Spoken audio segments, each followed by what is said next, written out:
예수님께서 자신이 내가 세상에 있는 동안에는 세상의 빛이로라 그렇게 말씀하셨어요.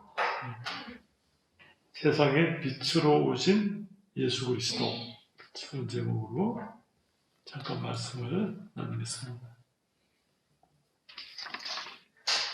여기 1절에 보면 예수께서 길을 가실 때에 날때부터 맹인된 사람을 보신지라. 날때부터 맹인이 된 것이니까 중간에 어디 사고로나 또는 어떤 문제로 시력 이런 것이 아니고 날때부터 맹인된 사람이기 때문에 고치기가 거의 불가능하다 그렇게 말할 수 있겠어요. 네. 하나님이신 예수 그리스도께서 고쳐주셨다.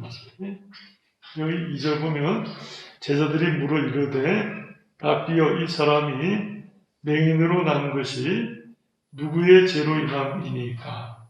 자기니까? 그의 부모니까? 근데 자기라고 한 이런 말씀의 뜻은 유대인들은 잘못된 생각을 하나 가지고 있었는데 사람이 태어나기 전에 영혼이 있다 이렇게 생각했다고 해요. 우리로 말하면 이제 불교에서 말하는 것처럼 전생이 있다. 여기 맹인으로 태어났기 때문에 과거에 그 맹인 전에 태어나기 전에 자기 죄가 있다 그런 표현이잖아요. 이것이 그릇된 생각이다 이렇게 말할 수 있겠습니다. 여기 물론 우리가 질병을 죄로 말미암아 하나님이 내리신 벌로 해석하기도 해요. 여기 예수님께서 그 부모의 죄로 인한 것이 아니고 또 자기로 말미암은 것도 아니다 그렇게 말씀하지. 예수께서 대답하시되 이 사람이나 그 부모의 죄로 인한 것이 아니라 죄로 말미암지 않고도 질병이나 어떤 어려운 일을 만나는 일이 있다 이렇게 말씀하시는 거예요. 그러면서 때가 아직 낮음에 나를 보내신 이의 일을 우리가 하여야 하리라. 밤이 오리니 그때는 아무도 일할 수 없느니라. 내가 세상에 있는 동안에는 세상의 빛이로라. 그렇게 말씀하셨어요. 예수님께서는 그 사람의 불행에 대해서 어떤 논리적으로 이렇게 따지고 설명하지 않으시고 바로 그 불행을 상대해서 고쳐주셨다. 우리가 주님 앞에 나올 때 주님께서는 우리의 죄를 덜주어서 묻지 않으시고 그가 당한 불행과 안타까운 사정을 주님 들으시고 고쳐주신다. 구원의 은혜를 베풀어 주신다. 낮이라는 말씀은 이제 예수님께서 계시는 동안을 가리켜요. 예수님께서 이 땅에 계시는 동안. 물론 예수님은 하나님이시기 때문에 영원히 계시고 영원히 일하셔요. 그런데 이 땅에 오셔서 계신 동안에 하실 일이 특별히 그때만 국한된 하실 일이 있었다. 이런 표현이에요. 특별히 십자가 사건과 부활의 사건 이것을 목표로 해서 하나님의 뜻과 그 순종의 뜻을 나타낸다. 이 말씀이에요. 여기 내가 세상에 있는 동안에는 세상의 빛이라 이렇게 말씀했어요. 여기 보면 4절에 때가 아직 낮음에 나를 보내신 이의 일을 우리가 하여야 하리라. 나를 보내신 이의 일이라고 썼을 때 일을 성경 원문에는 복수로 되어 있다고 그래요. 박윤선 목사님은 첫째는 예수님이 고쳐주시는 은혜를 일로 이렇게 설명하고, 두 번째는 그 고침받은 자가 그리스도를 믿게 된 일로 나타났다. 두 가지 일을 가르쳤어요.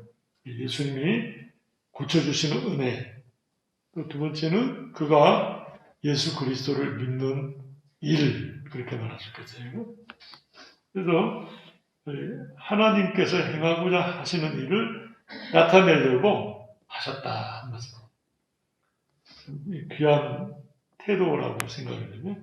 예수님께서 우리를 만나 주실 때 우리를 심판하시기 위해서, 또는 죄를 들추어내서 죄인으로 평가하시기보다 우리가 당한 불행과 안타까운 일을 직접 취급하시고 그 불행으로부터 자유, 또 회복과 은혜, 또 예수 그리스도를 알게 해 주셔서 영생을 선물로 주시는 하나님이시다 하는 것을 깨닫겠네요.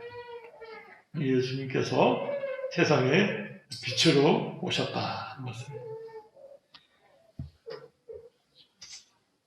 또 한 가지는 여기 이제 5절 보면 내가 세상에 있는 동안에는 세상의 빛이로라 이 말씀을 하시고 땅에 침을 뱉어 진흙을 이겨 그의 눈에 바르시고 이르시되 실로암 못에 가서 씻으라 하시니. 그랬어요.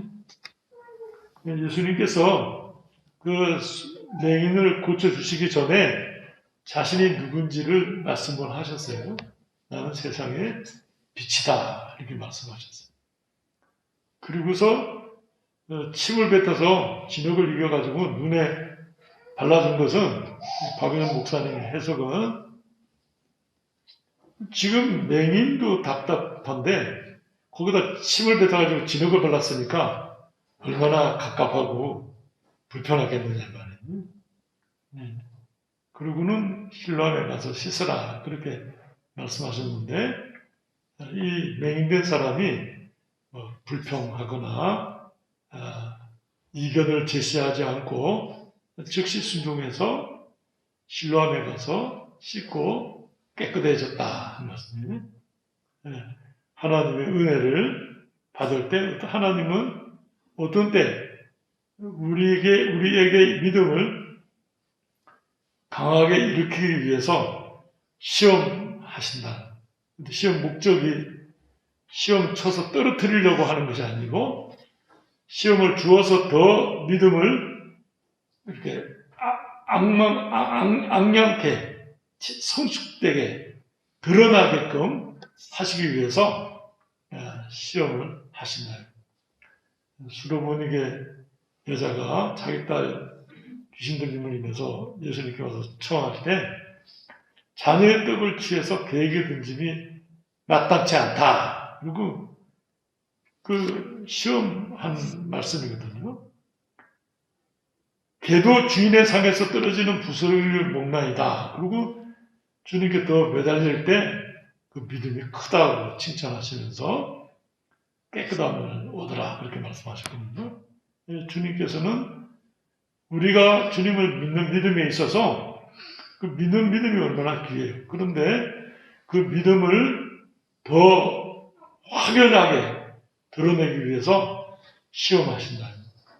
시험은 아까 말씀드린 것처럼 떨어뜨리려고 보는 시험이 아니고 붙여주려고 더 분명하게 그 믿음으로 드러내게 하려고 하시는 말씀이다. 박윤 목사님은 연이어서 거기다가 뭐라고 썼냐면 그가 소경으로 맹인으로서 눈을 뜬 것도 귀하지만 그거보다 더 귀한 것은 예수 그리스도를 믿고 구원을 받은 일이다. 그래서 맹인으로 눈 뜨지 못해도 더 중요한 예수 그리스도를 믿는 것, 그것이 무엇보다 중요하다. 우리는 자주 우리의 요구 조건, 소망, 그 이루어지는 것을 더 크게 여기는 경향이 있어요. 그런데 내가 구원받은 은혜, 구원받은 일, 그것이 무엇보다 더 중요하다. 생명보다 더 중요하다. 이 맹인에게 고쳐주지만 그 고쳐주시는 이가 실로암 못이 무슨 신통하거나 그 물이 신통하거나 이런 것이 아니고 예수님께서 너를 고쳐주셨다. 그런데 그 일반 의사가 환자를 고쳐주는 것과 달리 창조적으로 하나님으로서 은혜를 베풀어 주신 것이라 이렇게 말할 수 있겠어요. 그 맹인된 자가 예수 그리스도를 믿었다 하는 것이 참 귀한 말씀이에요. 이 실로암에 대해서 영적 상징으로 예수 그리스도를 가리킨다 이렇게 박유선 목사님이 해석하셨어요. 그래서 보냄을 받았다는 말 속에는 예수 그리스도 자신이 하나님으로부터 보냄을 받아서 우리에게 구원을 주셨는데 이 소경도 맹인도 실로암에 가서 씻음으로 말미암아서 실로암이 예수 그리스도를 상징한다 이렇게 해석하셨어요. 우리가 예수 그리스도로 말미암아서 참 안식과 평안과 구원을 받는다. 것은 귀합니다. 유대주의자들이 생각했던 그릇된 그 오해를 예수님께서 한 번의 말씀으로 치유해 주심으로써 그 모든 그릇된 생각과 태도를 배척하시고 진리를 드러내셨다. 이렇게 말할 수 있겠습니다. 우리가 어떤 연속극이나 드라마 이런 내용들 보면 우리나라 자체가 유교와 불교 문화권에 있기 때문에 전생에 뭐 죄를 졌다든지 또 지금은 죽으면 미래에 어떤 삶을 살게 된다든지 이런 이야기들 많이 하죠.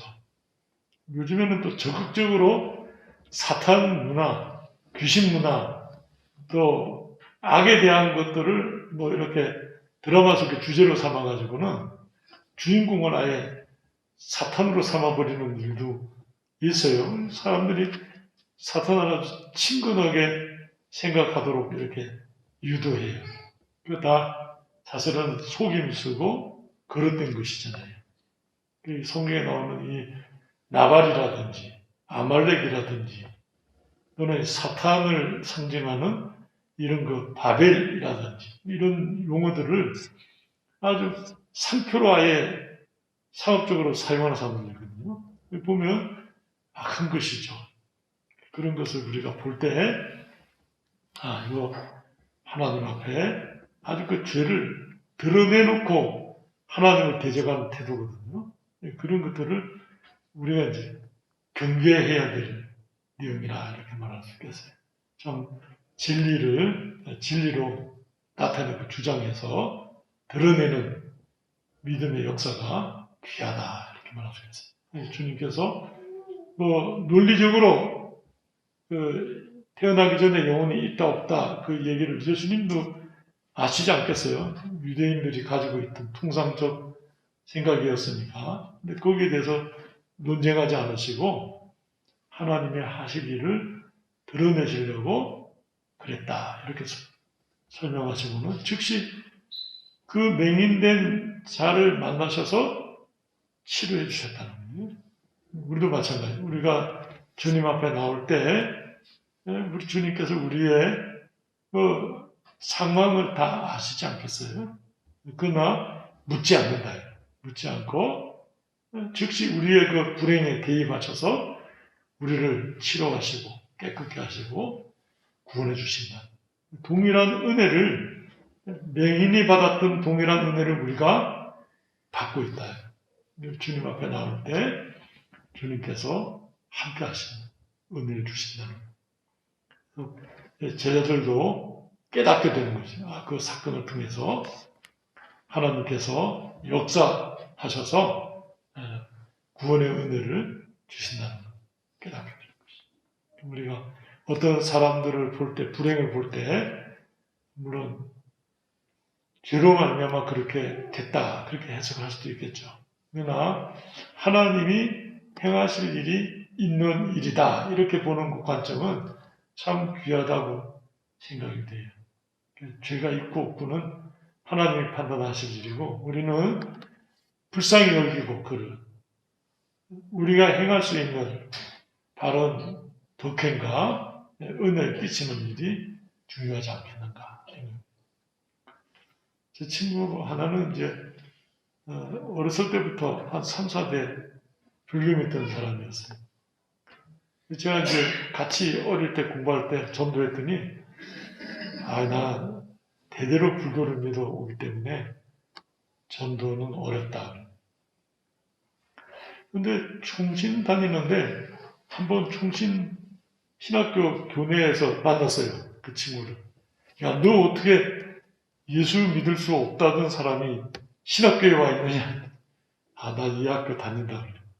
그래서 물어봤어요. 그랬더니 아주 유명한 종로, 광화문, 깡패 생활을 하다가 결핵이 걸려가지고 봉천동에 가마떼기 걸치고서 죽을 날만 기다리고 있었는데 그때까지도 예수를 믿지 않았다고 해요.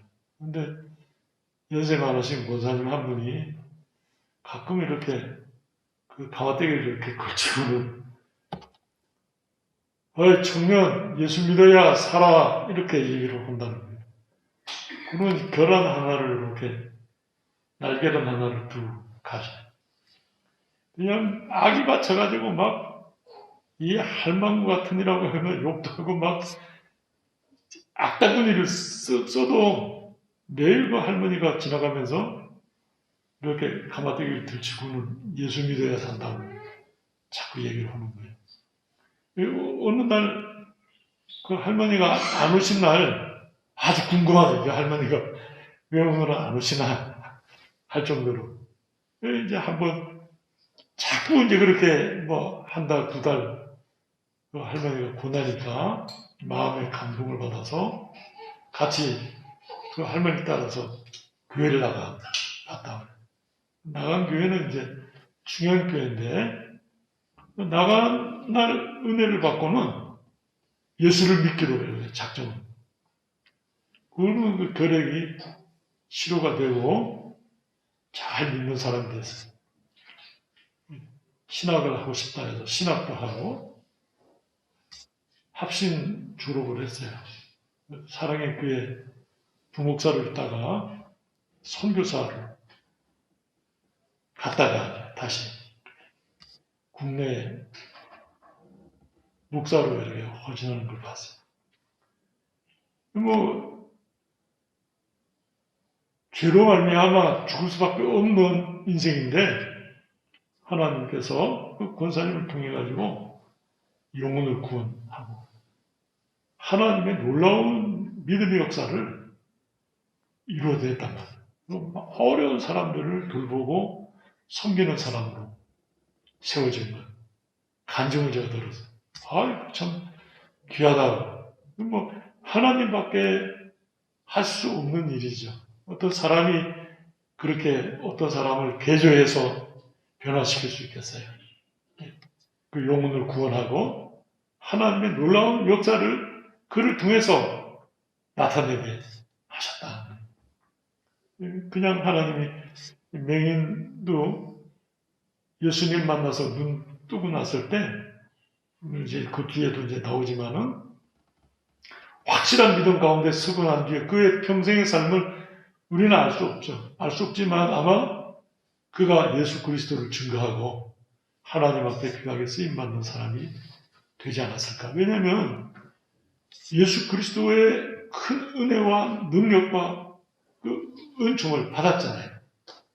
그가 이 바리새인들과 정부 지도자들과 싸우는 내용들이 이제 9장 이후에 계속해서 나오는데 아주 단순한 믿음이지만 바리새인이나 서기관들을 이기거든요.